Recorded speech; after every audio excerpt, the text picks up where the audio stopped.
Hello दोस्तों, आज हम बात करेंगे साइंस के एक ऐसे इंटरेस्टिंग और कॉम्प्लिकेटेड फैक्ट की जो आइंस्टाइन की जनरल थ्योरी ऑफ रिलेटिविटी से है और सबसे अधिक कंफ्यूजिंग भी है। यह है कंसेप्ट ऑफ टाइम डायलेशन। क्या हम सब अलग अलग टाइम को एक्सपीरियंस करते हैं?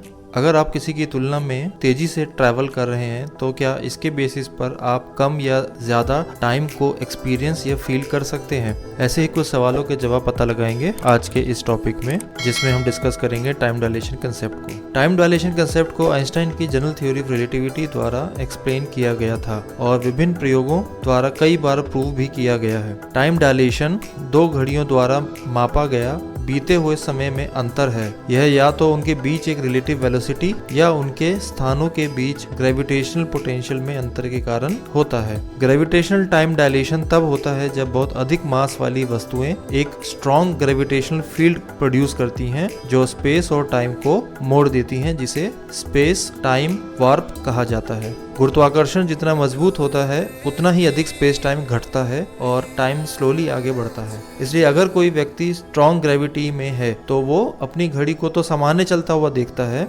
लेकिन एक वीक ग्रेविटी में प्रेजेंट घड़ी को तेजी से चलता हुआ महसूस करता है, जबकि वीक ग्रेविटी वाला व्यक्ति अपनी घड़ी को सामान्य और दूसरी घड़ी को स्लोली चलता हुआ देखता है। इसका एक उदाहरण ऐसा आप समझ सकते हैं कि जैसे जैसे आप सीढ़ियों से ऊपर की ओर जाते हैं तो ग्रेविटेशनल फोर्स कमजोर होती जाती है, तो जिस रेट से समय आगे बढ़ता है वह भी थोड़ा सा तेज होता जाता है। तो जो लोग किसी ऊंची और स्काई स्क्रैपर यानी कि गगनचुंबी इमारत के निचली मंजिल में रहते हैं या काम करते हैं, वह व्यक्ति ऊपरी मंजिल पर काम करने वाले लोगों की तुलना में फ्यूचर में यात्रा करने में ज्यादा समय लगाते हैं। लेकिन यह इफेक्ट इतना छोटा होता है कि वास्तव में आप डेली लाइफ में इस समय के अंतर को कभी नोटिस भी नहीं कर सकेंगे। यदि दो लोग एक दूसरे की तरफ आगे बढ़ते हैं तो स्पीड ऑफ लाइट को कांस्टेंट रखने के लिए टाइम और स्पेस में चेंज भी होना जरूरी है। जैसे जैसे एक व्यक्ति दूसरे व्यक्ति से तेजी से दूर होता जाता है, वैसे वैसे दूसरे व्यक्ति के अनुसार उसका टाइम स्लो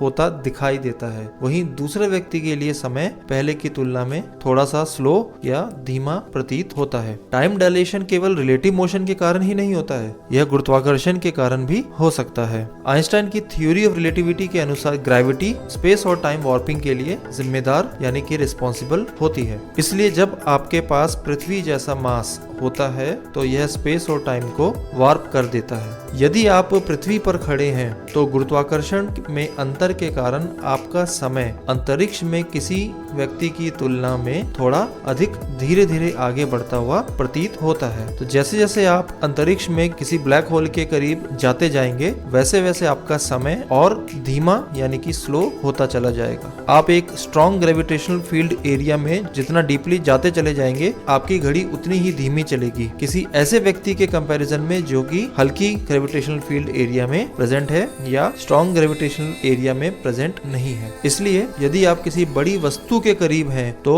अधिक विशाल वस्तु के पास की घड़ी धीमी गति से चलेगी, भले ही दोनों घड़ियां समान दूरी पर ही क्यों ना हो। टाइम डायलेशन के प्रभाव अक्सर विज्ञान कथा कहानियों में भी उपयोग किए जाते हैं। टाइम डायलेशन के लिए सबसे शुरुआती और वेल नोन थॉट एक्सपेरिमेंट्स में से एक प्रसिद्ध ट्विन पैराडॉक्स एनालॉजी है, जो अपने सबसे चरम पर टाइम डायलेशन के क्यूरियस इफेक्ट्स को रिप्रेजेंट या प्रदर्शित करता है। इसके अलावा 1971 में दो वैज्ञानिकों जोसेफ सी हाफेल और रिचर्ड ई कीटिंग ने एटॉमिक क्लॉक्स के साथ दुनिया भर में विमानों को उड़ाया और जब यात्राएं पूरी हो गई तो घड़ियों की तुलना यूनाइटेड स्टेट्स में रेफरेंस क्लॉक से की गई और पाया कि विमान की घड़ियों पर 273 प्लस माइनस 7 नैनोसेकंड्स एक्स्ट्रा गेन किए गए। इसको हाफले और कीटिंग एक्सपेरिमेंट के नाम से जाना जाता है। अब हम कुछ ऐसे एग्जांपल्स को भी डिस्कस करते हैं जिनसे पता चलता है कि टाइम डायलेशन वास्तव में होता है। तो जैसा कि हमने देखा, एरोप्लेन्स में घड़ियां अर्थ पर मौजूद घड़ियों से थोड़ी सी अलग रेट पर क्लिक करती हैं।